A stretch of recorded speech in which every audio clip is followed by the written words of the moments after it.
Hello friends, welcome back to my channel. இன்றைக்கி நம்ம அரிசி மாவில் ரொம்பவே சூப்பரான ஒரு ஈவினிங் ஸ்நாக்ஸ் ரெசிபி தான் பார்க்க போகிறோம்.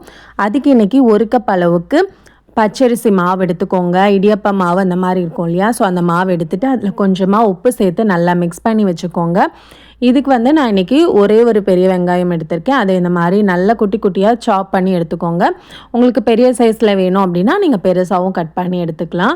ஸோ நான் இன்றைக்கி இந்த மாதிரி சைஸில் தான் கட் பண்ணி எடுத்திருக்கேன். இதை இப்போது நம்ம அந்த மாவு கூட ஆட் பண்ணிக்கலாம்.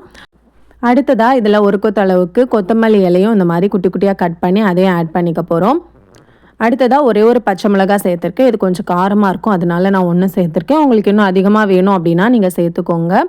அப்புறம் ஒரு 1/2 டீஸ்பூன் அளவுக்கு மிளகாய்த்தூள், 1 டீஸ்பூன் அளவுக்கு ஜீரகம், ஒரு 1/2 டீஸ்பூன் அளவுக்கு இஞ்சி பூண்டு பேஸ்ட்டு சேர்த்துட்டு அதை இந்த மாதிரி நல்லா மிக்ஸ் பண்ணிக்கோங்க.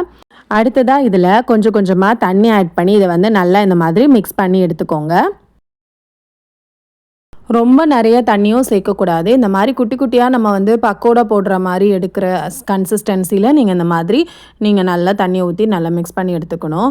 இப்போ அடுப்பில் ஒரு கடாய் வச்சுட்டு தேவையான அளவு எண்ணெய் சேர்த்துட்டு எண்ணெய் நல்லா சூடானதும் இந்த மாதிரி குட்டி குட்டியாக நம்ம ரெடி பண்ணி வச்சுருக்கிறத போட்டு நல்லா 2 சைடும் ஃப்ரை பண்ணி எடுத்தோம் அப்படின்னா சூப்பரான அரிசி மாவு பக்கோடா சூப்பராக ரெடி ஆயிரும். ஸோ ஈவினிங் டைம் டீ கூட சாப்பிட்றதுக்கு ரொம்பவே சூப்பராக இருக்கும், ரொம்ப கிறிஸ்பியாகவும் இருக்கும். நீங்களே இதை உங்கள் வீட்டில் ட்ரை பண்ணி பார்த்துட்டு மறக்காமல் உங்களோட ஃபீட்பேக்ஸ் எனக்கு கமெண்ட் செக்ஷனில் சொல்லுங்கள். இந்த வீடியோ பிடிச்சிருந்தா லைக் பண்ணுங்கள், உங்கள் ஃப்ரெண்ட்ஸ் அண்ட் ஃபேமிலி மெம்பர்ஸ்க்கு ஷேர் பண்ணுங்கள். தேங்க்யூ, பாய்.